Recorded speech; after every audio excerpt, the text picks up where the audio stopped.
At 9 o'clock, my father said, I told you, nothing is going to happen. I'm going to sleep. He went upstairs. And my mother and I sat in the living room, and I looked at for the last time, at huge grandfather clock, and it struck. And at that moment, it sounded like a bomb fell on the house. There was such a terrific noise, and of course now I know what it was. We had iron shades on the outside of every window. There were 30 SR. Do you know what SR? But not in uniform. They all wore civilian clothes, but we knew them. How did you know what they were? Because some of them were from the village, and the rest were strangers. But when we saw the ones from the village, of course, we knew then.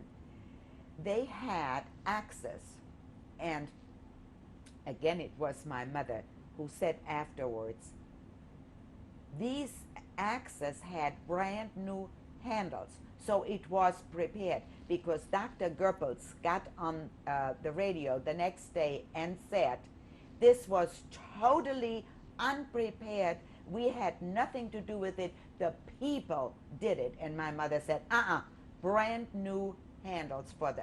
Anyhow, they actually hit through those iron shades everywhere. And then they broke down huge wooden front doors, and they came in. And my father came downstairs.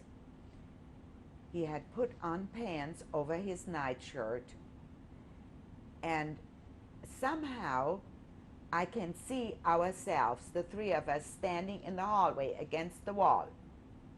I stood on the first step upstairs, then my mother, then my father, and they came by us and started in the kitchen. Everything was demolished, broken with the axes. There was no window left.